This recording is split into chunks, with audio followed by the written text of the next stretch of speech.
Timeline 5. The Convergent Present and the Chronos Anomaly. The Chronos orb, now glowing within almost blinding intensity, pulled Elias from the cosmic void. The transition was the most violent, yet a true tearing of the fabric of space-time. He felt a profound sense of return, a familiarity that sent shivers down his spine. He landed, not gently, but with a jarring thud, on cold, hard concrete. The air was filled with familiar sounds, the distant blare of sirens, the murmur of a crowded city, and a faint, almost imperceptible hum of technology that was neither ancient nor impossibly futuristic. He was back. Not exactly his original timeline, but one strikingly similar. A convergent present where the events of his own past were on the cusp of unfolding, albeit with subtle differences shaped by his own ripple effects through time.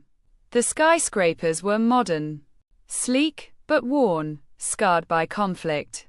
People moved with a hurried, wary pace, their faces reflecting a world perpetually on edge. This was the era of S-class hunters, the very designation he had unwittingly founded. The Chronos orb in his hand was no longer merely a guide, it was pulsating erratically, almost violently, its energy spiking and fluctuating. He sensed not one, but many temporal distortions, all converging on this single point in time. It was an instability, a ripple effect of all his journeys, all the changes he had wrought, now creating a colossal temporal nexus that threatened to unravel this present. This wasn't just an anomaly, it was the Chronos anomaly, the culmination of his entire journey, and it was tied directly to the orb itself. He quickly realized the scale of the crisis. Anomalies of all types, from simple shadowfangs to grotesque biomechanical horrors, even faint echoes of Giga serpents and mana wraiths, were beginning to manifest simultaneously, tearing at the edges of reality. The Global Hunter Association was overwhelmed, their S-class hunters battling threats they couldn't comprehend, as new portals to other dimensions flickered open and closed across major cities. The Chronos anomaly was manifesting as a colossal, swirling vortex of fractured timelines above the largest city, a gaping maw in reality threatening to swallow the entire world. It was a chaotic maelstrom of temporal energy, feeding on the instability Elias had inadvertently created throughout history. He needed to get to the anomaly's epicenter. As he moved through the chaotic city, a familiar face caught his eye amidst the frantic evacuation. A young hunter, his lightning crackling with raw, untamed power, was desperately trying to hold back a surge of shadowfangs near a collapsing skyscraper. It was a younger version of himself, perhaps just before he discovered the Chronos orb. Or a version from a slightly divergent timeline. Elias felt a pang of recognition, a connection to the raw, untempered power he once wielded. "You can't stop it alone," Elias shouted over the din. Reaching the younger hunter's side, the young Elias turned, his eyes wide with a mixture of surprise and suspicion. "Who are you? How do you know about?" He trailed off, sensing the immense, complex temporal energy emanating from the older Elias and the wildly fluctuating orb. "I know.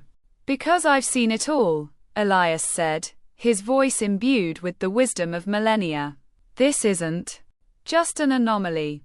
It's a temporal collapse, a result of too many changes, too many journeys. The orb, it's the key, but also the cause." He explained, quickly and urgently, that the Chronos anomaly was a feedback loop, feeding on the very power of the orb that had guided him. To stop it, he couldn't simply destroy the orb. He had to reharmonize the timelines, to use the orb's immense power to stitch reality back together. It would require a surge of temporal energy unlike anything he had ever unleashed, a focus blast that would re-anchor reality. The younger Elias, though overwhelmed, saw the undeniable truth in the elder's eyes, and the sheer power radiating from him. He instinctively understood. "What do we do?" "We go to the core," Elias replied, pointing to the heart of the swirling vortex above the city. "And we become the anchor." Together, the two Eliases, one forged by time, the other by nascent power, ascended towards the Chronos anomaly. They fought through increasingly powerful anomalies, echoes of all his past battles, all drawn to the nexus. The elder Elias protected the younger, guiding him, showing him how to channel his lightning not just as raw force, but as a harmonizing current. Finally, they reached the heart of the anomaly. It was a swirling, kaleidoscopic maelstrom of fractured realities, glimpses of ancient forests, sky cities, crystal lands, and cosmic voids flashing within its depths. The Chronos orb in Elias's hand was now unstable, threatening to detonate. "We need to channel all of it," Elias commanded, his voice strained. "Everything we have, everything I've learned, into one final, stabilizing pulse." He placed the Chronos orb into the younger Elias's hands. "You hold the present. I'll provide the past." The elder Elias then poured every ounce of his S-class power, every flicker of lightning, every temporal resonance he had absorbed through his centuries of travel, into the younger Elias. It was a transfer of energy, of experience, of destiny.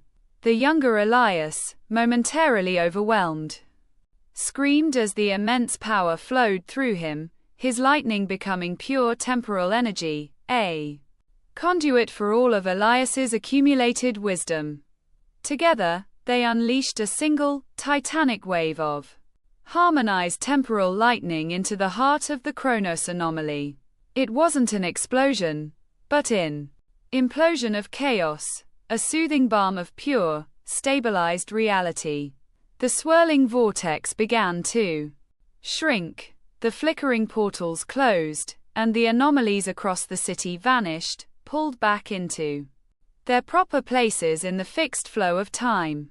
As the anomaly dissipated, the Chronos orb, now dull and inert, crumbled to dust in the younger Elias's hands. The elder Elias, his task complete, felt a profound peace, but also a growing weakness.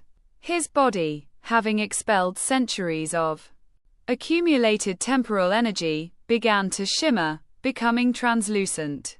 You fixed it," the younger Elias whispered, looking at his fading counterpart, a sense of awe and sorrow in his eyes. "Not just fixed it," the elder Elias replied, a faint, knowing smile on his fading face. "I ensured it. You are the S-class hunter now, the true protector of this timeline. My journey is done." With a final, gentle nod, Elias, the Thunder Hand, the Storm Weaver, the Star Striker, the first S-class hunter, dissolved into shimmering stardust, scattering through the now stable air. He was gone, but his legacy, his lessons, and the power he had instilled, lived on in the young hunter, who now bore the full weight and responsibility of his future. The Chronos rift was finally closed, and a new legend had truly begun.